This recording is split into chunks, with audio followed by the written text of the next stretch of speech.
Good morning. Another beautiful day in Florida. Definitely looking forward to having these discussions that the media doesn't want us to have. Now, I'm a complete amateur. I'm not looking for likes. I'm not looking for fame or anything like that. Just whoever's on my friends list, that's who I'm interested to have this conversation with. There's more than one conversation I'm definitely going to be bringing up. One topic at a time, though. I'll try to stay on topic. Now, I do have ADHD, so sometimes I get off topic. I kind of like this view a little bit better. It's more personal that way. Anyway, so I wanted to bring up a touchy subject that it doesn't matter what your opinions are on this subject. Everybody pretty much walks on eggshells, except for the bigots, but they never do. But this morning, I had some stuff rolling in my head that, there's a million topics I could bring up, but this one seems to be the most crucial. I want to bring up racism. Now, I know a lot of people are just waiting for a Trump supporter to say something that might trigger remarks about, oh, look at this old, bald, white, privileged male that's voting for Trump. I just want to get something out the way. Anybody that's been watching my videos so far, as you can see, my white privilege has only gotten me this bicycle. It's a 21 speed from Walmart. Not exactly the white privilege that one would think of when even bringing that term up. So I don't have any kind of privilege or anything like that. There was a time where I had to ride 10 miles to work and then work for 8 hours and then ride 10 miles back. I think I mentioned that once before. So, that's 100 miles a week. So where is this privilege that I'm supposed to have? It doesn't exist. I'm on a bicycle. I work my butt off and I barely scrape by. I have no food stamps or any type of government assistance because I make too much. I make about $1,200 a month. Now, this isn't marketing season, so I'm not doing anything in marketing. I know there's a few people I know that are, but it's not profitable at this time, so I'm just at my $1,200 a month job right now. And the bills are $1,500, so I have roommates. But my point is I don't have any privilege to bring up because I don't have any, and it's a false narrative. And now I do realize there are people out there who do have that, but one thing I can tell you is even somebody as crazy as Bernie Sanders pointed out that the rich are only 1%. So how can you say a whole race of people, white people, how can you say that they're all privileged if only 1% of the entire population of this country is the 1%, aka the privileged? It doesn't make any sense because there's definitely more than 1% of this population that is white. So I don't see how every white person is in that 1%, because my idea of privileged is you're in the 1% range. And I see homeless people on these bike rides every single day. And I see homeless people every day. And there's about an equal ratio as far as races. There's a little bit more white people that are homeless out here, but that just proves that the economic strain is on everybody. It's not just one race.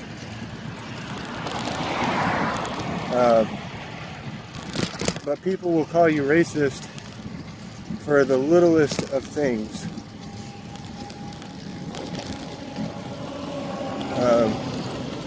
Everybody remembers what happened to Paula Deen for being an honest person, a brave, honest person, and admitting that she used a racial slur.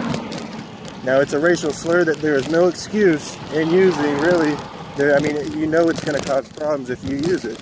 And you can look it up. I'm not going to use it as an example. It's not in my vocabulary.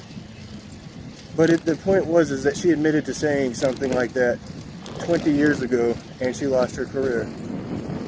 Now, one thing about privilege that I've noticed is that you got comedians like, who was it? Chris Rock. In 2007, I believe, he went on stage and said, "I'm not afraid of Al Qaeda." Chris Rock says, "I'm afraid of Al Cracker." Now, to me, that was highly offensive because you're using humor to get away with saying stuff not only about white people, but to sit there and say Al Qaeda into the word cracker, which is almost implying that white people are terrorists.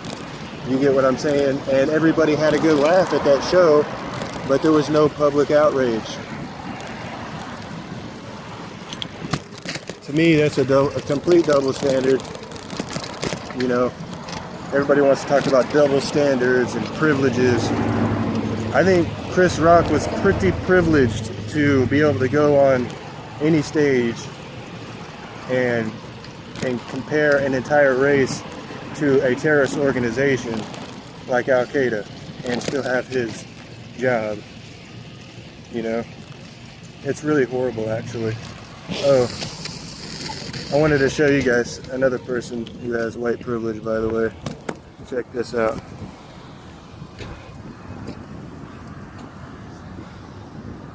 Hold on, I don't think you can tell.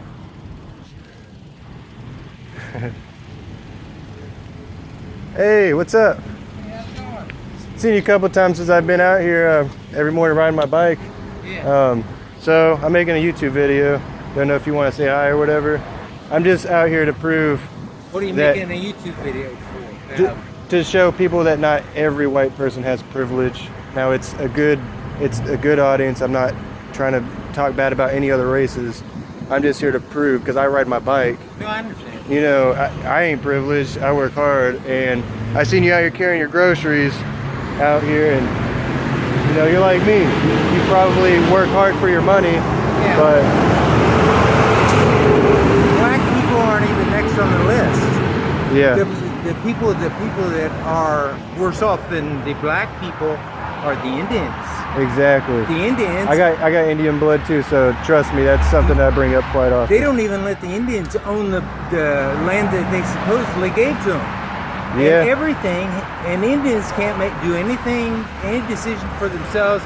It has to go through the Bureau of the Indian Affairs. Yeah. And that needs to stop. What's amazing to me about that is the fact that you'll sit there and hear everybody else complain, but you'll never hear the Indians complaining. I know. And the reason why, and they have complaints, but the reason why is because they see us tearing each other apart, and they're probably sitting there going, well, we'll just sit back and watch you guys act crazy, because they know that our society doesn't think with logic anymore. So even if they had a complaint, some radical group would probably hijack their good cause and, you know, Are you author it. recording this? Yeah, definitely. Do I have your permission to put it on YouTube? Oh, yeah, it's okay. I didn't say anything bad. Yeah. You know, we're all about, like, we the people kind of thing. We want everybody's voice to be heard. You know, Yeah. the media is lying and suppressing everybody's views unless if it's their agenda, and then they give people a lie, like a broad lie, white lie about other demographics that don't fit their agenda. Well, I think, You know, they're I too think busy making us hate each other instead of making us all love each other. That's the problem. I think they should forget everything and concentrate on the Indians. I think they're next in line.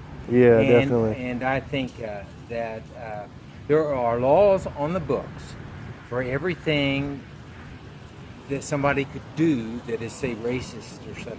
Yeah, And my suggestion is you follow the law. exactly. If it's not against the law, let it go. Exactly. If it is against the law, Don't do it. you can call the police. Exactly. Alrighty. Well, I appreciate your time, and Look forward to seeing you on my bike rides out here. I've been seeing you out here a couple Yeah, times. what's your name? Michael. Where do you live down Well, I don't want to say that while we're on camera, but I'll talk to you again tomorrow. I won't be making a video tomorrow. there? Okay. All right, man. Mark. Good luck. Have a nice day. You too.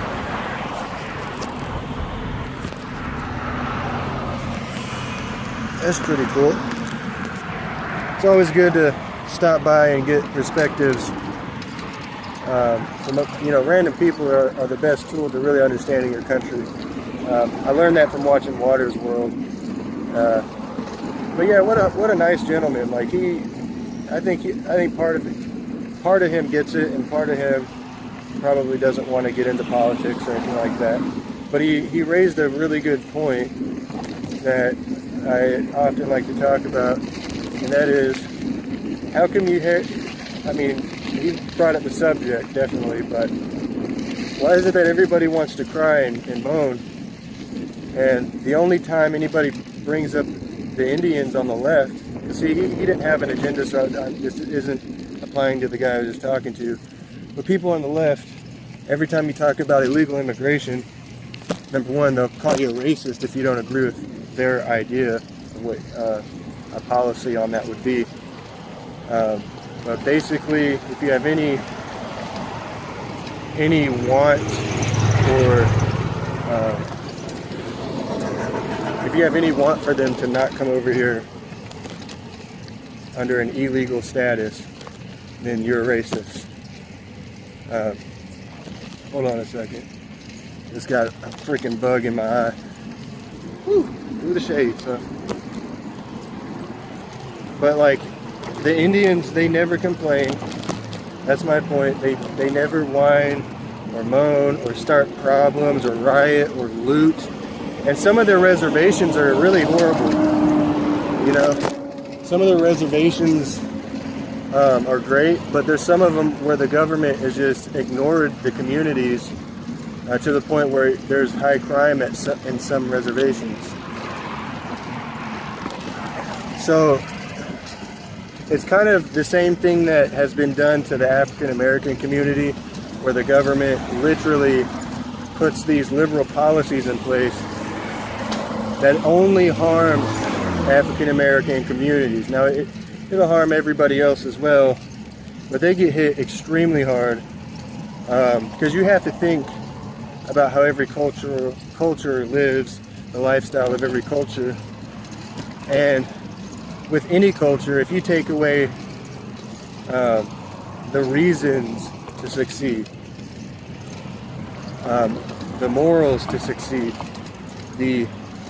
basically what drives the human soul to want to get out and do something with their life. But if you take away the possibility, then it's done, and then they can't do anything. I mean, look at Detroit. They've had so many factories shut down, and some of those have gone overseas. And Detroit was already riddled with crime before this happened, and it's only spiked. Now you got to ask yourself, who's shutting down factories? It's the liberals, because they're more concerned with our carbon footprint and all this crap.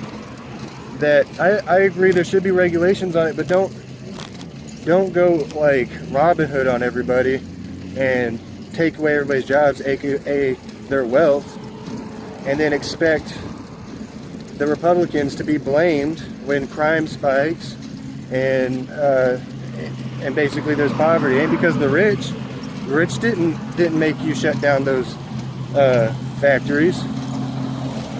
You know, the rich didn't sit there and tell you that global warming, because they like to call it climate change, but I'm going to call it global warming because that's really what they're talking about. Republicans didn't tell you to worry about that over American jobs.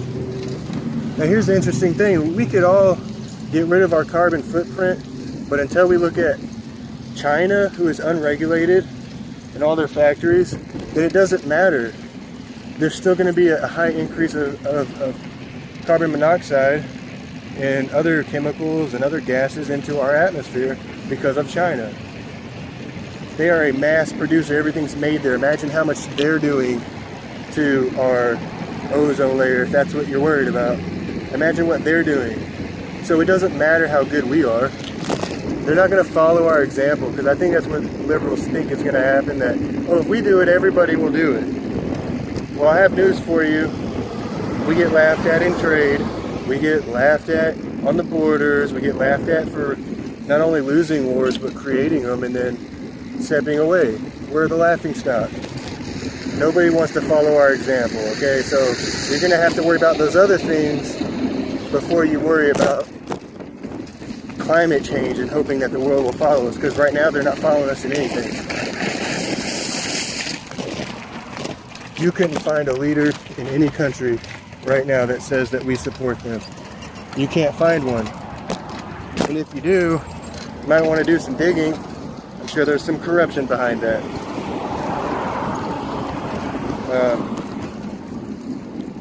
What's sad is, you know, especially with these racial issues, it's like the coals that fuel the flame. They keep their train going. See, I'm all about the Trump train, but the Zombiecrat train is full steam ahead. And somebody at some point needs to start talking, not just Trump, because there's a certain section of our society that don't want to even hear him talk. So they give up. They just don't talk. Or they don't listen to him. So it's up to us, people. We gotta tell the masses the truth of what's really going on. Because if we lose our country, we'll have nobody to blame but ourselves if we lose our country. It's true. This is true. Believe me. Believe me. Nobody knows this issue better than me, okay? This is true. That was my Trump impression.